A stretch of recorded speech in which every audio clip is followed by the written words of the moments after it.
of service to the nation by speaking out without fear on behalf of the poor, on behalf of the voiceless, without giving premium to things that really don't matter. Awesome. Now, Honorable Chavinga, I'm following you closely, and obviously a lot of people are, with the fact that...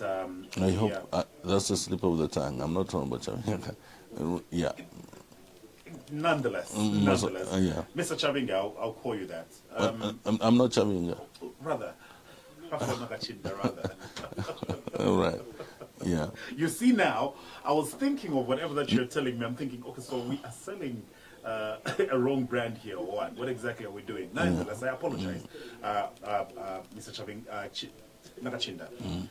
I want us to drift away from the fact that we've spoken so much about what seems to be derailing what the whole agenda of what the people out there expecting to hear. This, we can't run away from the fact that it is in the public domain, owing to the fact that there has been a lot of words, a lot of audios, a lot of call-outs that have come out. But I want to come to what people should believe in. We recently saw one of the youth chairpersons, in particular the Socialist Party, saying we will form an opposition that is going to stand in the road of the UPND come 2026. Are you for the idea that come 2026, the only way, and this question is coming from the fact that you've mentioned it about 3 times, that the PF is the biggest opposition currently and providing a biggest share when it comes to the alliance. Are you for the idea that come 2026, if the PF together with other opposition parties come together, you definitely manage to squeeze out what the UPND are doing currently? Unless you have, I don't know where that may be coming from. The issue of unity, I think the Zambian people have placed a demand on all of us in opposition to work together. And we will make every effort. We may not get 100% unity, but at least we'll get a reasonable form of unity and working together, unity of purpose towards redeeming the people of Zambia from the yokes of the hardships and torment caused by the UPND.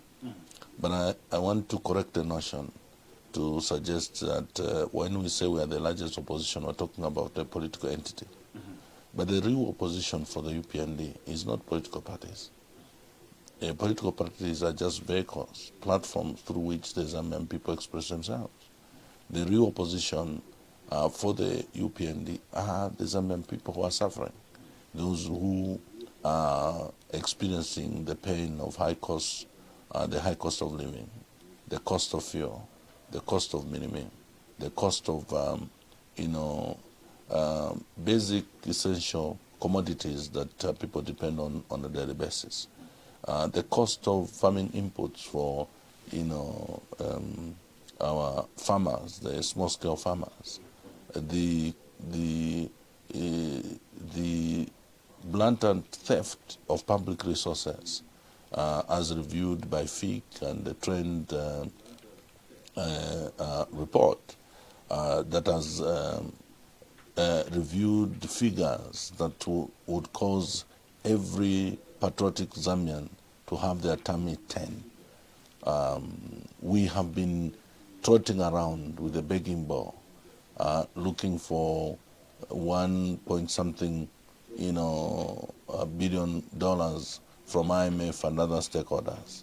When under our nose we have had illicit losses, and they even to call it illicit losses is really an understatement. This is state orchestrated and managed externalizing of finances into private pockets to a tune of $3.something billion. If you look at accumulatively what the report is revealing for the past 10 to 12 months from 24 into 2025, which is basically about 4 months into this year, we have lost slightly over 140 billion kwacha. And if you look at what the UPND boast about, the UPND say they're taking development to the people through CDF. And they have loaded a number of activities around CDF, whether it is infrastructure development, empowerment of citizens, in scholarships and all that. They always refer to, CDF. But how much is being given every year or per year to, constituencies?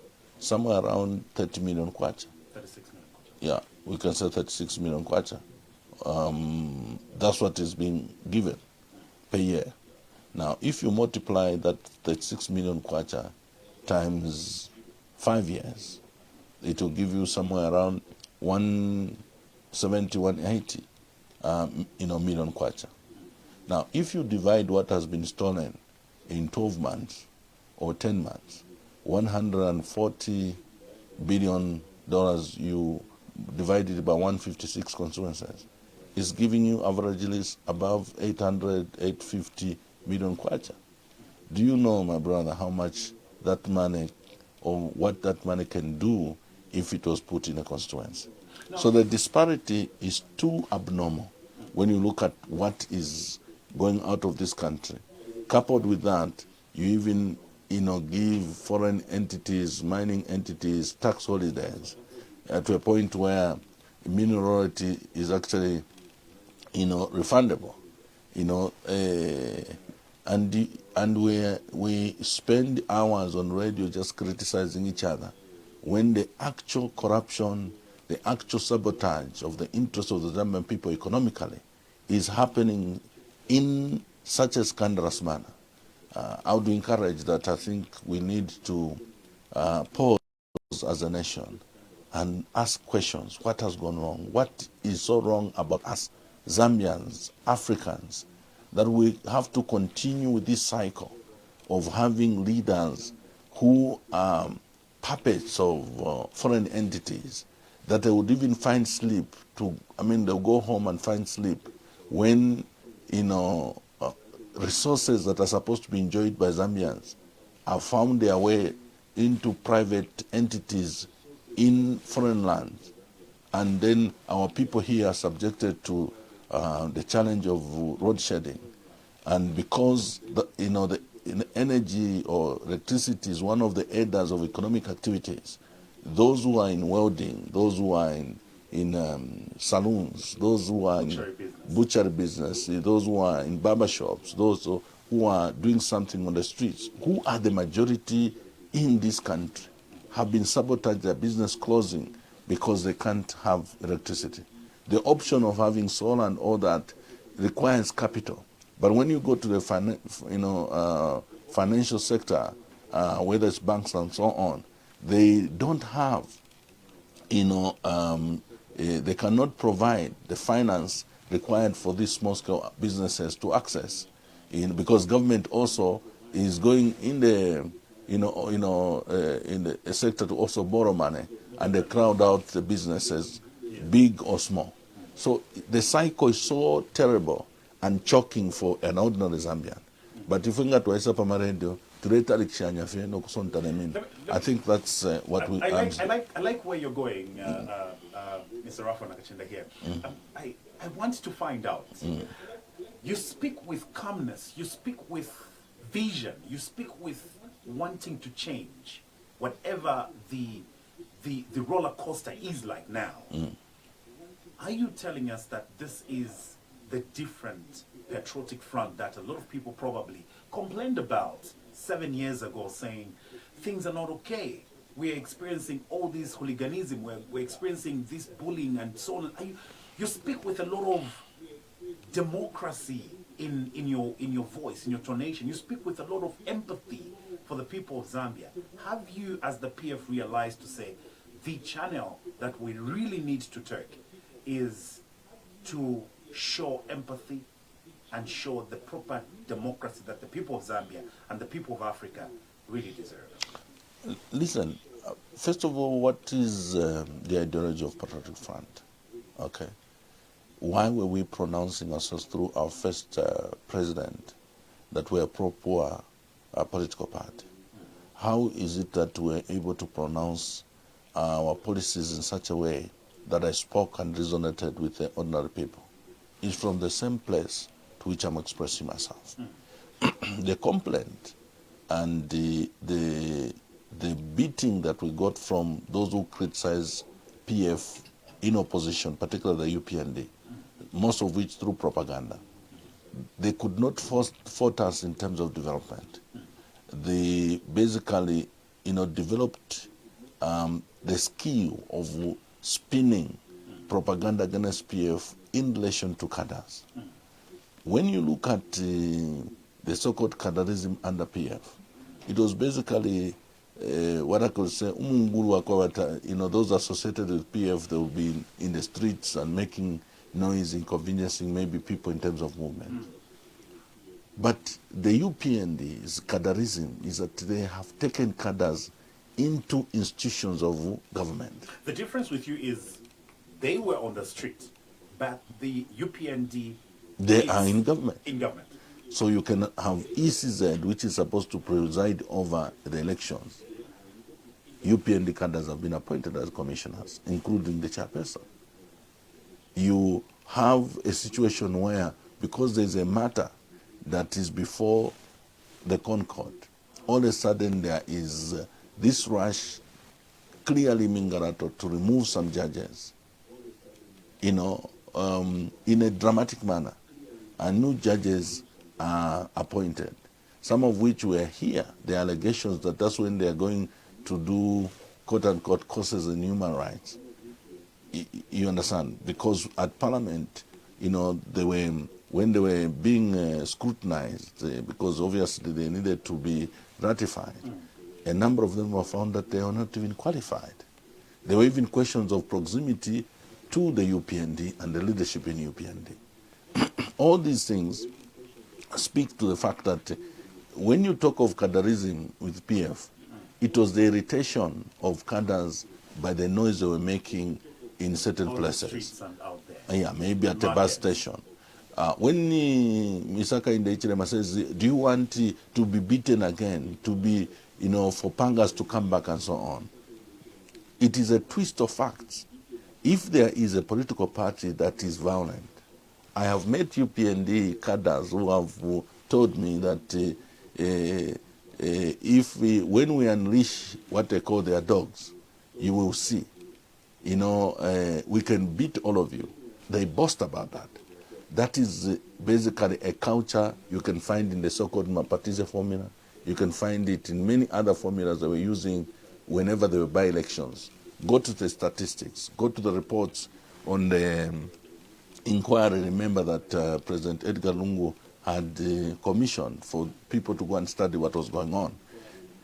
But with the propaganda, they attempted to paint us black. But time has a way of revealing the truth. Why is it that Edgar Chagalungu, that was perceived to be such a bad leader, has become a darling, loved by ordinary Zambians? It's because they realize we voted out a good leader and brought in a leader that is oppressing us. We thought he was going to fix the economy, but he's fixing us. But we also are honest enough as Patriotic Front. Remember, just after the loss, we commissioned an ad hoc committee led by Honorable Jean Kapata, who is our Vice National chairperson, to undertake what we called a postmortem. We went to interact with people across the country to be able to tell the party why we lost. And we were very categorical that on all fronts you were good. The only challenge we saw and were uncomfortable with was the behavior of your cadres. And that we have been able to cure. Hence, our discourse is not just an act. We're not in a theater where we are acting for convenience. What I'm telling you is coming from a place of conviction. We need to do better as a country. We need to prioritize the interests of the Zambian people, even in our political discourse. When you interview a person who are advancing mainly the rhetoric of wanting to promote themselves, and it's about themselves, just know that they've lost the plot. The real value, or the values we're advocating for in PF, is that the collective interests of the Zambian people matter more than personal interests. They even matter more than the partisan interests. And that's how come promoting unity among opposition can only work if all of us suspend personal and political, interests and look at the bigger picture, which is basically the interest of the nation. Awesome. Now, let me take you to South Africa. Recently, you were in South Africa, and you of all the people, firsthand, really saw the pain, the grief, and the anguish that the former First family is going through. I want you to speak to the legacy of former Republican President Edgar Chagwa Lungu. How do you think it's going to be upheld, and how do you think the Zambians will live to remember the former Republican president with what you saw in South Africa and what you're witnessing in Zambia, and owing to the fact that you sent a team to go and have a conversation with individuals out there on what best they can, what best you can change as far as your party? First of all, President Lungu was a leader that had a thick skin. Looking at how much he was criticized, maligned, misunderstood, and painted in a manner that when you get closer and got closer to him, was totally contradictory to the real person and the values he held. Okay? And during his presidency, first of all, what speaks for him is that he did not emerge through ambition to become president. It was more or less obviously like divine appointment and the trust of the people. Even when he had the opportunity to impose himself as a leader, when he was left as acting president of the country, when others brought about some interpretation around who should act now that President Sata died, everybody said, "You're acting president, remain firm and commandeer this because you're already in situ." President Lungu chose the other way. He took back the instruments of power and said, "Please, you can proceed." That's how, Vice President Guy Scott acted as president. When there was a jostling for power within PF, those who were closer to the process will tell you, he said, "If I'm destined to be president, it will happen, but I will not fight for it. Leadership that you fight for always leads to failure. I have done my best as member of Central Committee, chair for legal, and I've also done my best from the time I was given an opportunity to be Secretary General. If what I brought to the table was of value and people appreciated, then we will be able to say, this is the leader we need." He emerged from that place of humility and self-denial. Those are great virtues expected in a leader. If becoming president or becoming something is a do or die, you will fight for it with everything. It connotes that for you, occupying that office is an achievement. And that is where people's ambition caused them to go off the rail. Because when you become president and it's an achievement by being called Your Excellency, which in my view is cheap, then what? The scriptures say the end of the matter is greater than the beginning thereof.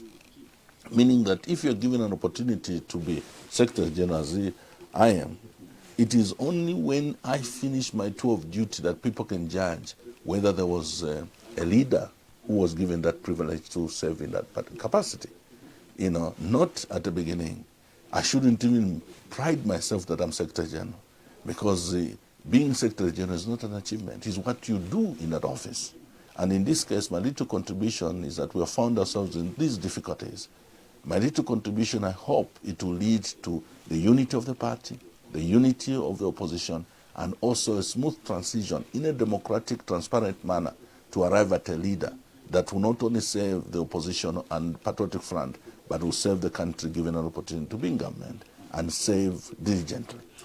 Now, President Lungu was also committed to the rule of law.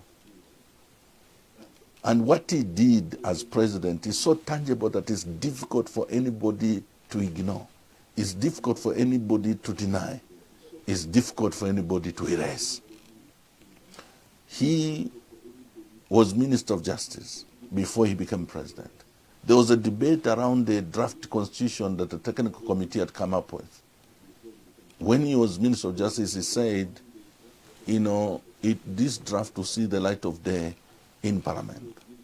My turning point in working with President Lungu was around that constitution because, when the draft was introduced in Parliament, he said, it's a document. We will not produce a white paper, which was the tradition, with other regimes and other presidents, that people speak, there will be a commission who go around and so on. When they come up with a draft, it is then submitted to government, and cabinet comes up with a white paper, meaning they cherry pick what they think they are comfortable to take to Parliament for enactment. For him, he said, take it as it is. Simbiakula, I'm appointing you to take this document as it is. That's how the running mate clause found itself in the Constitution, 50+1, and other provisions, which some people criticize, but today they are celebrating. Remember how critical the likes of State Counsel John Sanga were when this process was being undertaken under President Edgar Chaganogo. Later on, at least he was honest enough to say, Lungu has shocked everybody, including him, that he was brave enough to sign that document. At the time, people were threatening President Lungu that he will lose the election if he allows 50+1 running mate and all this to be put in the Constitution. He said, if I will only be in office for 1 year and some months, and I am able to give the people their document as they wished it to be, so be it. That speaks to his legacy. Infrastructure today, infrastructure development in all the provinces without any discrimination. Whether you talk of Northwestern Province, you talk of Western Province, you talk of Southern Province, you talk along the Rhine of Raphael, he traversed this country without any form of discrimination. He was accused many times that maybe his tribalism and so on. Some of the appointments that he made to cabinet were deliberate to make sure that the One Zambia, One Nation motto was upheld. So the legacy of President Edgar Chaganogo is there for everybody to see. He was a humble defender of our values as a people. He is known to have stood against the foreign pressure to legalize foreign values like LGBT rights. You remember the interview he had with that lady from Sky News, who came to pressurize that, no, don't you think you risk losing foreign aid if you don't embrace these values? He said would rather remain poor. Keep your foreign aid, if that's what foreign aid comes with. I remember the words correct. Yeah. Yes. So that's the legacy of a man. What is the legacy of some of our people who are in government today? That's a question that a lot of Zambians definitely would want to ask. Let's jump a little bit away from the Patriotic Front and the Tonse Alliance. But let's speak to some of the talks, or should I say, the street talks currently, as well as every other Zambian talk. We have vast land in Zambia. And currently, I want to say it's our biggest asset. Yes, we have the mines, we have everything, the rivers and whatnot. But land in Zambia is vast. If you drive from here to Kasama, you appreciate it. There is a new land and deeds registry amendment that is currently making rounds out there. And a lot of people are talking about this, placing power in the registrar's hands. I want you to speak to what exactly do you make of this bill? And what do you think? Is this the right thing that Zambians need? And also, as we speak about this bill, let's speak to the Bill 7. Do we have anything similar that has featured in the Bill 7 that was in Bill 10? Well, first of all, unfortunately, when you look at the laws that are being pushed to Parliament, they all speak to the mindset of the leader, HH. Why would you want to give power to an individual to just wake up and cancel and, take land from you? It may, without any justification. You take away the process of litigation if there is a dispute. The conscience of the nation is the judiciary. Why? Because if there is any dispute or difference between individuals, we seek recourse through the judiciary. You can't take away that power to make sure that justice prevails when there is a challenge. Even when you have a dispute with the state, you go to the court to resolve that matter. Procedure of the law is taken. This is basically wanting the state, because the backstops of the president, for people to be, harassed, properties gotten without justification. And it could be speaking to the fact that maybe what the people are experiencing in Namwana and in that part of the country where the grazing land for communities have been grabbed and one person has personalized in those areas for their personal benefit. You understand? They are not satisfied. They want to scale it up at national level, where somebody will then possibly grab properties for themselves using the land bill through the Commission of Lands. Remember, I talked about appointing cadres. You understand? When you look at those who have been appointed, whether it's Attorney General's office, Mr. Kavesha is UPND, even attempted to stand in Shibuyunji. Mansho Mchende's Solicitor General was basically, an errand fellow for President HH. You understand? There hasn't even this conscience of saying these people are conflicted, they cannot occupy these offices. So you are guaranteed that the one that is appointed or will be appointed as Commission of Lands will be a UPND cadre and will be used and influenced or instructed and directed to grab people's properties, especially if they are not sympathizers or supporting the current regime. You can't have that kind of law. You understand? Bill 7, first of all, before we even talk about the content, we know that it's being pushed for purposes of preserving the inevitable, preserving themselves from facing the inevitable, and that's a loss of elections. The so-called pronouncement of delimitation and so on is not done in good faith. There hasn't been even a process of consultation to say if we are to delimitate, what are the areas to which to balance the country in terms of distribution of resources. There hasn't been any consultation. So the process towards enacting the bill and the timing for trying to enact the Bill 7, all of them are wrong. And everybody by consensus in the country have said, let's not even debate the merits and demerits. Defer this bill to immediate after the election, so that we don't have a situation where, through this process, people sneak into the Constitution provisions that will kill, because right now our democracy and democratic space is shrinking and our democracy is being destroyed slowly. Before it is completely destroyed and killed, can we at least allow that we have some kind of a credible process of elections? Then after that, you can debate freely without the pressure of optimism towards the election. The question that the UPND has come up with or reasoned with is the fact that you, as the PF, 10 years ago, delimitated the country. And they're saying it's 10 years past, we need to do this now. And here you are, you're qualifying it simply by saying they have not done the needful simply by having a stakeholder engagement. and they have not really consulted fully in the fact that how are we going to divide the resources or supply these newly delimited constituencies with resources. They are saying we have enough resources to do this. And here you are, as PF saying they could have done better.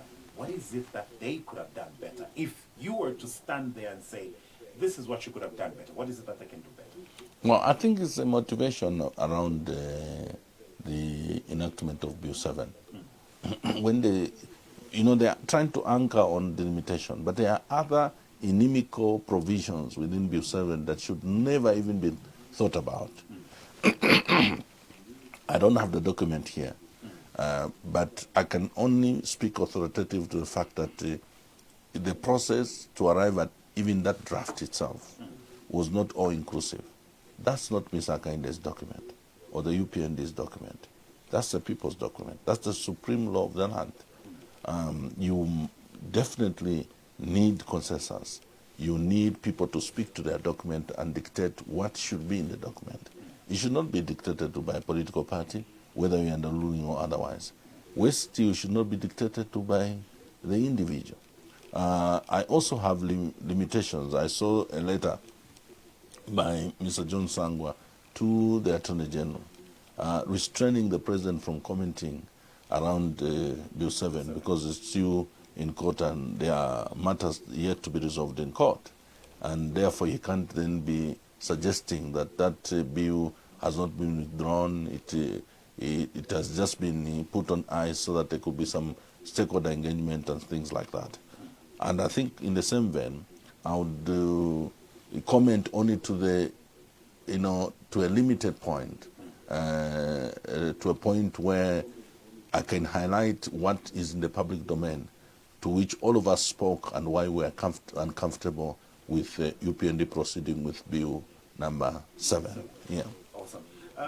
It's still your public forum on Sun FM Radio and TV, and well, at this point, I think we can start bringing in some second ears as well as mouths to speak to you, Honorable Raphael Naakcinda.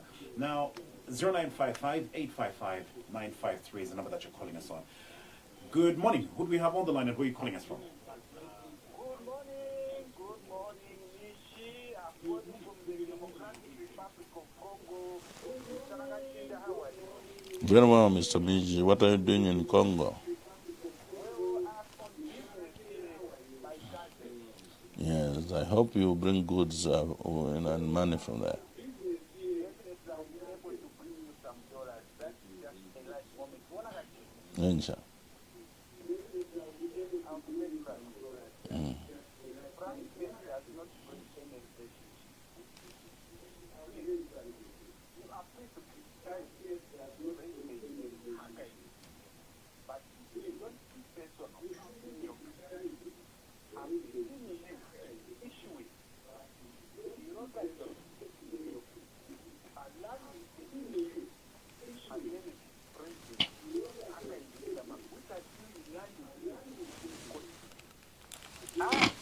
You must count yourself like one of the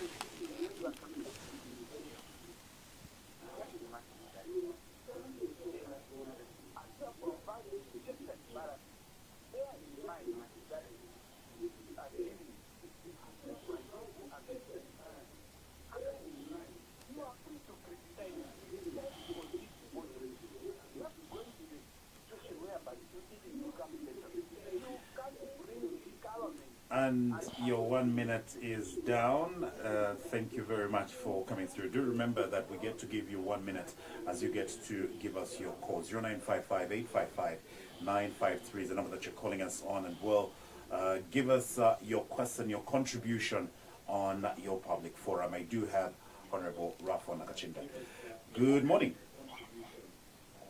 Yes, good morning, my brother. Good morning, thank you. Who do we have on the line and where are you calling us from?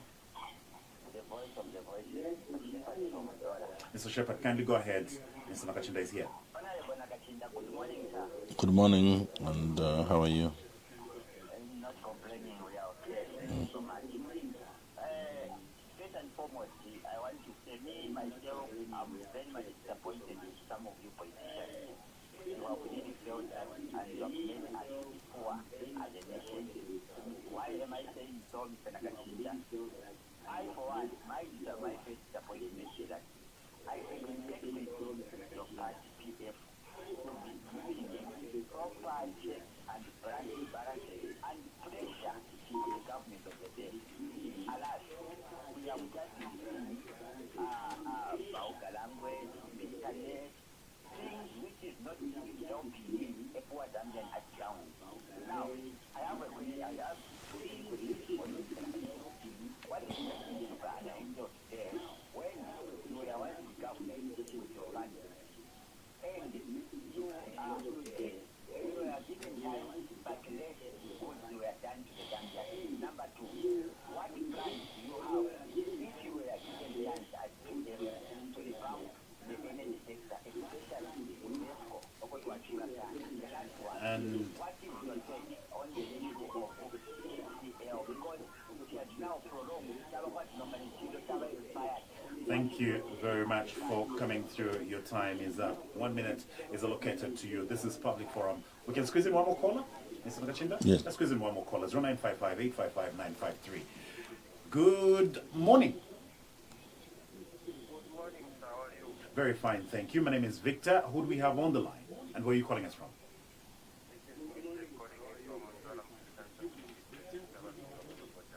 Kindly go ahead, Mr. Meshek.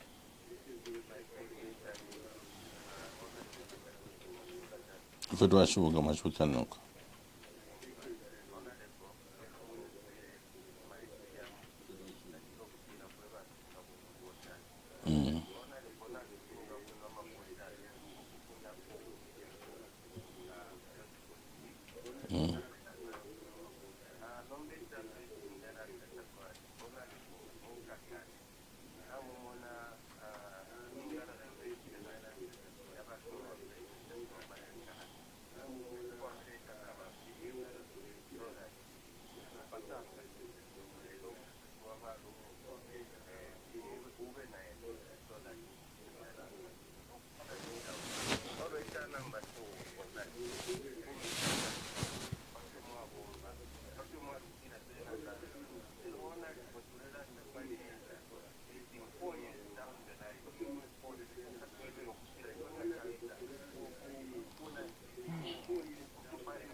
And your 1 minute is up. Thank you very much for coming through. Mr. Naakcinda, care to respond to those callers that we just had?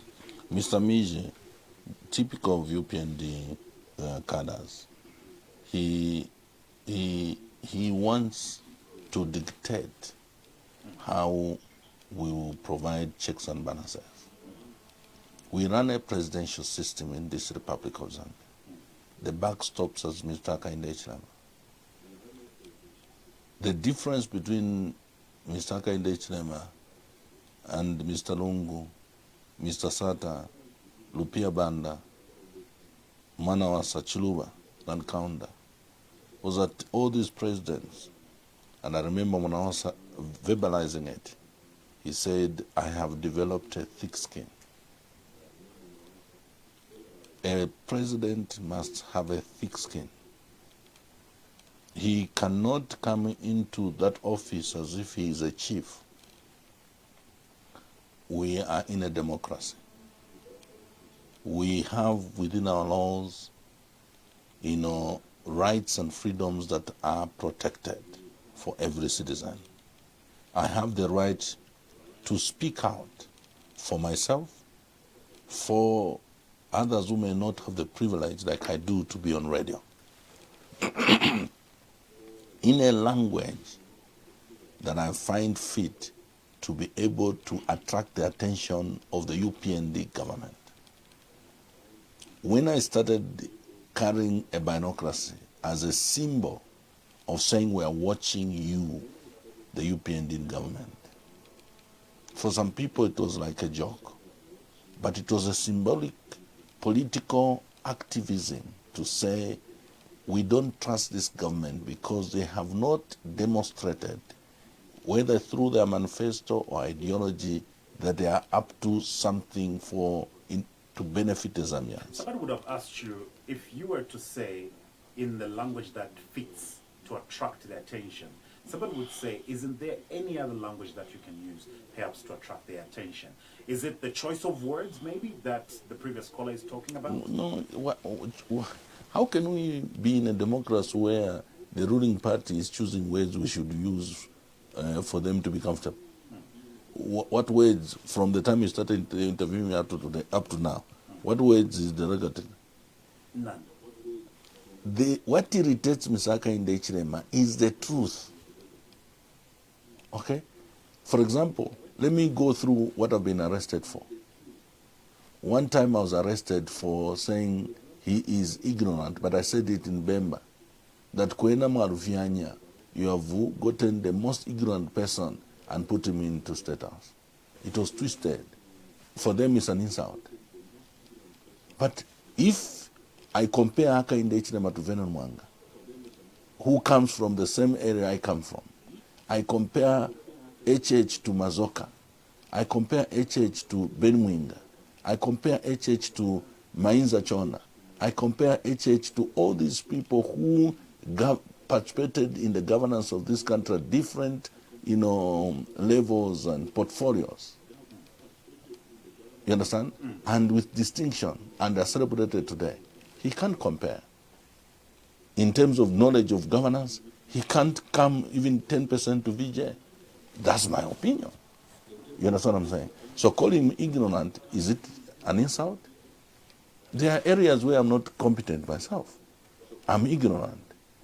You understand what I'm saying? And if somebody comes and tells me that you're ignorant in relation to medical expertise, why should I consider that as an insult? But I was arrested for that. Okay? 2, I was arrested for, condemning revelations that were coming from the office of the president through his aides, that they are now in charge, and even in charge with the judicial officers. They are even summoning them to give them instructions. What has happened now with Chavinga's revelation? Talking to a minister, saying that if you kuya kusa Africa kuya mkulisha mo judge to go and corrupt a judge. But I was facing a charge because I exposed the truth. What the UPND call insults and derogative language is when you confront them with the truth. Let's try to put more calls. 0955-855-953. Good afternoon. We're now in the afternoon. It crosses over. Good afternoon. Very fine, thank you. Who do we have on the line and where are you calling us from? Mr. Anthony, kindly go ahead, please. Good morning, sir. How are you?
Very much for coming through. 0955-855-953.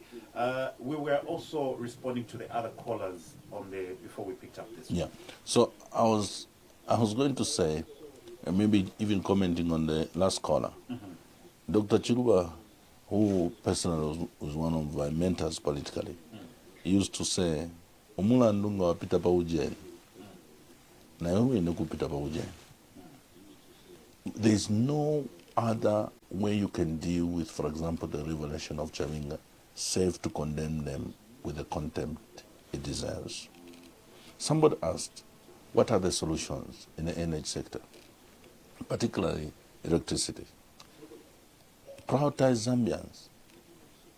All the exports that are being undertaken, within the region and beyond, the fact that the economy is being affected by lack of electricity, don't benefit an outsider before you benefit your own people. So cancel that. You understand? That's the first place of relief. Two, You're speaking to the exportation of power. yes, cancel that. Why do you want to prioritize giving a service to a foreigner or your neighbor before you can basically service your own people? Two, why are we giving mining entities, tax holidays, including the usage of electricity, prioritizing their production, when in fact whatever they produce is leaving this country without really significant benefit to Zambia? Why don't you allow them to pay equal to what they are consuming? And you generate enough money to be able to capacitate ZESCO with other sources of, means of generating, electricity, so that you can relieve the ordinary Zambians. If you look at what goes to the mine, the consumption, the electricity consumption. consumption to the mining sector, compared to what ordinary Zambians are consuming, it is possibly what we consume as ordinary people is a third of what the mines, are consuming. But when you look at what the mines are paying, they have been granted, holidays and relief in that regard. It is that warped mindset and ideology, maybe through blackmail and sometimes through, individuals benefiting, that is causing us to suffer what we should not ordinarily suffer. So that could be the first two steps we take to relieve an ordinary Zambian so that they can have at least over 20 hours of electricity. 0955-855-953. Good afternoon. Good afternoon, thank you. Who do we have on the line? Mr. Chanda, kindly go ahead. Good afternoon, Machanda Mulishana Kundora. Thank you.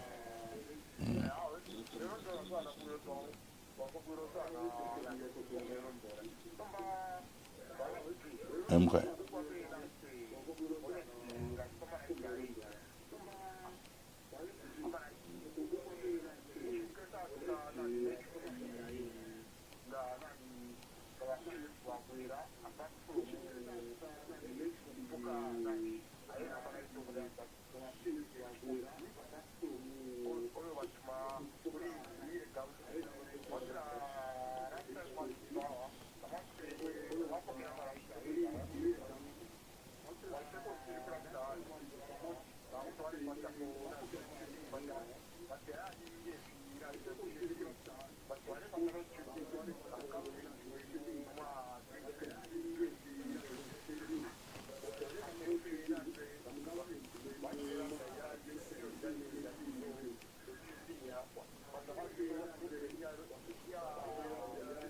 Thank you very much, and your time is up. Thank you very much. Yeah, maybe I think it's important that, though my response was more on the surface, do you know that the greatest investment in electricity generation, apart from in the 70s under UNIP, the only other investment at Kafue Gorge and other places where PF invested billions of dollars to actually increase from 1,500 megawatts that we're producing to actually slightly over 3,500 or so. An addition of about, is it 2,000? I hope my figures are, the nomenclatures are correct. That increase was basically arising from the fact that the population had, grown, and the demand, obviously, on the grid had increased. The projection was that when that project is concluded, we would have absorbed the deficit and we even have surplus to export. What the current government has done, and remember, Mr. Naakcinda Chilema went to commission that, the completion of that project when the investment was done by PF. He was on the copper belt since about tomorrow copper belt. Yale solar panels valesta commission kusi singa mnaibukisha. Aba ambile area project ni malungu. Ababa Naakcinda Chilema if bachile commission ifingi in terms of a project te yabo iyo basangire twali bomba kale. Ni bamwenda mwalimwa and tabakwata nechinka chakusumino kutira omunandi ali bomba inende chita commission fyonse balabepa pabwelu bali yakazungula kuya chita commission bridge yabalungu nokulanda ati money for to chita invest, you see, and therefore some people have ended up believing that he has done something. There's nothing Mr. Naakcinda Chilema has done and invested in terms of building investing in infrastructure that will aid the production of electricity or otherwise. The only things that he went to commission is either tuma boreholes, nama toilet ya kukwacha kukitu, actually bomba up to today. That's not the major things that he has done. But by commissioning projects, for example, Kafrafuta Dam, priding themselves. That Kafrafuta Dam, as a continuation of that project, I was Minister for Water Development. We were, investing and making sure that by the time of getting to the elections in 2021, the works were over 80%, 90% completion. And therefore, Mr. Naakcinda Chilema, all he has done is to go and put his name and signature there. He's not the one who undertook that project. And I can go project by project. So in terms of solutions moving forward, we are going to build from where we left. Just a few things which I think the policy of UPND has prioritized foreigners. Mr. Lung and PF, in terms of our policies, we look inwards first before we can look outward. That's why even when it came to the mines, Mopani, there was no need to give Mopani away because the investment in Mopani and the mine itself was practically renewed to give it even another lease of life. What we needed is to assemble Zambians who, through that equity, they can be able to source funds out there and maybe an equity partner, with less percentage and government having an interest. All the monies that would be generated from the production of copper and other minerals from that mine would have been domiciled in Zambia, and our economy would not be as bad as it is. But what has happened? We have ended up having people who don't even have a traceable record of being in mines. And we suspect there could be people who are behind that investment because they are owning it through proxies and they're giving it to themselves. When you have dealers, business people, mafias taking the reins of power, that's what happens. They do everything from a point of their interests, business interests, not the interests of the citizens. Awesome. Now, as we get to the dark hour of this show, I want us to zero in, obviously, on the First family in particular. You've stood very close with the Lungu family in this hour. You and Makebi Zulu, you've spoken on behalf sometimes, Mr. Makebi as well.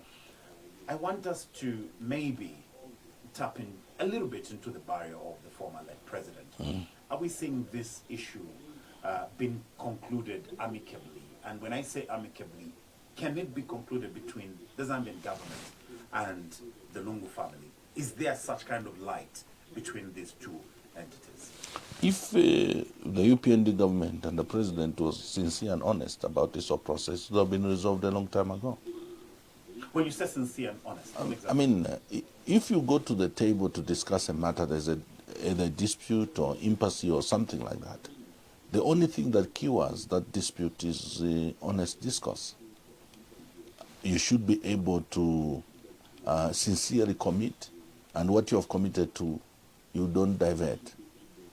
The moment you go to the negotiating table with a view of tricking the other, you never resolve the issue. And you expect that those who are in government, especially the president, would be honorable enough, because that is the office he occupies is a symbol of our sovereignty. It is expected to be occupied and function from a place of truth, righteousness, justice, and propel love, not vindictiveness and retribution. You understand? President Lungu came back to active politics. What motivated his coming back to active politics? He spelled it out. Go to his speech. The democratic space of the country has shrinked. The opposition, main opposition, the party he led as president, has been tampered with and grabbed from the rightful leaders of the organization.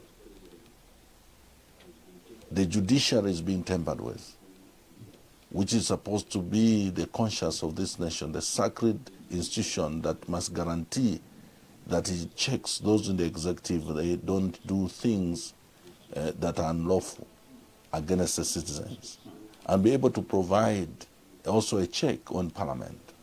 Today we have a speaker who would even insult the court in their face and say she will not respect the ruling from the Concord. The executive, how many times have they disobeyed court orders? You understand? There are many issues that he spelled out as a reason for coming, back to active politics. When he came back to active politics, what may not be known in the background, there were emissaries sent by the current president, some of them in form of former presidents, to talk to President Lungu. Consistently he spelled out, if this man means business to harmonize and hold this country together, let him stop interfering with the opposition. You remember the audios of Levin Goma and Mr. Kafumba, and all those which demonstrated that they are determined to abuse in offices like that of Registrar of Society.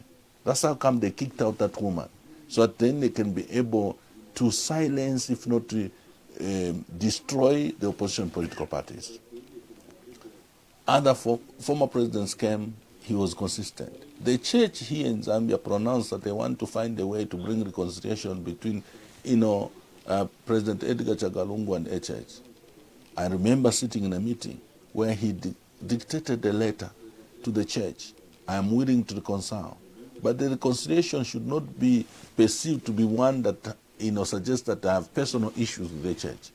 The issues we have and I have is ABCD. Give the party back to the rightful leadership. Allow PF to function properly. Allow members of parliament in parliament to be able to provide checks and balances without any interference. Today we have a bad record of having members of parliament arrested and imprisoned. My young brother Munia Zulu is in jail. For what? For speaking out within the precincts of parliament where he enjoys immunity, but he's in jail. Mabonga, today they want to grab the seat by even having a by-election undertaken when, first of all, she was jailed for doing what? Speaking out on the rights of a fellow member of parliament and citizens. When you ask the justification for that, they say the language was bad. What language would you use when a member of parliament has been abducted, his life threatened, and he mentions people within government, some of them around the president, to have been the ones behind the abduction? It even goes to court. And in this country, we think this is normal. You understand? So, if there is any discourse, President Lungu said, I don't want to be part of people trying to suggest, after being treated the way he was treated and how PF is treated, how citizens are treated, that in my death you come and start pretending I'm a statesman and all that. That is what has led to this discussion on impasse. If the wrong that has been occasioned against ECL, against his party, against the institutions of government are appreciated by those who are in government, and the commit that I think arising from the death of ECL, it has opened our eyes that our political discourse has not been right the past 4 years. And I think it's an opportunity to make amends so that we can realign this country to go on the path of proper democratic institutions being respected, and also without cadres, and also be able to allow the opposition members of parliament and everybody to function as they expected. They focus on responding to fundamental issues the opposition is raising and they correct them. This country would have made progress. Even the burial issue would have been resolved. But they were going to the family, tricking them. There are pronouncements that are being made back home here that the moment the body comes, you will not even have a chance. And it's coming from one of the institutions, security wings. And then the program is agreed, pronouncements are made, changes are made without even consulting the family. So those are the issues that brought about the impasse. To make it matters worse, they decided to go to court, which litigation has also oversteps to a point of destabilizing our good diplomatic relationship with South Africa, even to a point of suing a minister of international relations who respected this president and this government by coming on behalf of President Ramaphosa to engage the government on how best this issue can be resolved. As a leadership in PF, we have pledged to stand with the family, but we have also been available to engage whoever that has issues around this impasse, to be able to tabulate what the issues are and challenge them. If you are honest about wanting to resolve this issue, come to the table with clean hands. Come to the table with clean hands and be able to face whether the issues being raised by the family and the party and other stakeholders interested merit you attending to them. Awesome. Now, Honorable, I would go on with you for the next 1 hour again, but obviously time is never our best ally. You see how 1 hour 30 minutes is little for us having this conversation. Already, it's only about 3 minutes before we clock it out. I want you to wrap it up. And I'm going to ask you a yes or no question. And this is for the benefit of the listener and the viewer. Have you seen, by any chance, the body of the former Republican President, Edgar Chagwa lay in a morgue? Because the question is motivated with some silly insinuations by the ruling party. It's not motivated, but I'm asking because mostly you find that these are calls that we receive on our tabloids. These are calls that we receive, and I'm not able to receive any phone call right now. But I'm just asking from the background of such, and I bet with due respect, I'm not insinuating anything. This is a question that is driven by a caller who wants to maybe find out. Have you or have you not? No, not answer that question. There we go. And we get to respect that. Honorable Naakcinda, it has been a pleasure. You don't know how we've been longing to have your voice on this platform. Thank you very much. And do remember, this platform is widely open to people like yourself, the Tonsi Alliance, the UPND, the Social